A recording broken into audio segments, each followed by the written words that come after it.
Have you always wondered how the heck do I get my footage to look like film? How do I color grade properly, and why is it looking so digital?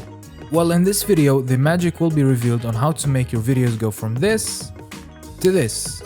Wait, why is it not working? This! There we go. Before we get started, keep in mind that this is a film plugin that is made to emulate the film look. So if you're somebody that is looking into the clean or digital look, aka the commercial look, then this plugin is simply not for you. Having said that, let's begin. For this video, I'll be using the Dehancer plugin that is made for Premiere or After Effects. It is pretty much the same for both programs, but I'm gonna be using it in Premiere Pro. Dehancer has built-in Rec 709 LUTs for pretty much any camera that shoots log. I shoot S-Log3 in my Sony a7S III, so I'm gonna go ahead and click choose camera, and then we're gonna select the S-Log3 Gamut Cine ISO 640. That of course depends on what ISO you shot it at and what log profile and or camera you are using. You can use the exposure compensation or temperature compensation tool to adjust your basic corrections. I'm gonna increase the exposure a little bit and fix the temperature. Let's head down to the film tab and choose a film profile. There is a huge variety of film stocks to choose from, so you can achieve different looks. The most popular looks though are the Kodak Visions, and you can choose from the D or T, which stands for daylight and tungsten respectively. For this specific video though, I'm gonna turn it off. Although I do use it on a lot of other videos, but for some reason this video just doesn't look good with that look. Expanding the expand tab, pun intended, you can change your black point and white point to increase or decrease the brightness of said points. I like to increase my black point a bit to add more contrast to the image and adjust the white point accordingly. In the print tab, you can choose your film print, and I'm sure most people would pick the Kodak Film Print 2383 with rich blacks and neutral highlights. This is a very popular look. Moving on to the color head section, this is where you create your look essentially by pulling colors to either side depending on which mood you like to create. So by pulling to the yellow, you'll introduce more yellow, by pulling to the cyan, you'll add more cyan or red or vice versa. You can of course decrease or increase the impact of the colors accordingly. As always with color grading, subtle is always best. Film grain. This is one of the best features about Dehancer, and it is that it uses realistic film grain that does actually work, not just sits on top of your footage as noise. According to Dehancer's own blog, grain isn't just overlaid on the image consists of grain.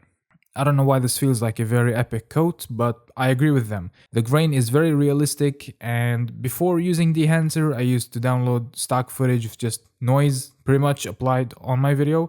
With Dehancer, the grain consists of the image, and the grain just looks very realistic. And this shows in the footage. As we're gonna zoom into 200%, it does look as if the film was shot with grain instead of being added in post.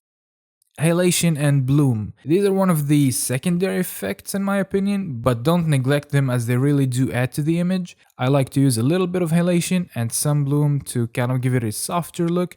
Halation is basically gonna give you that reddish look on the highlights.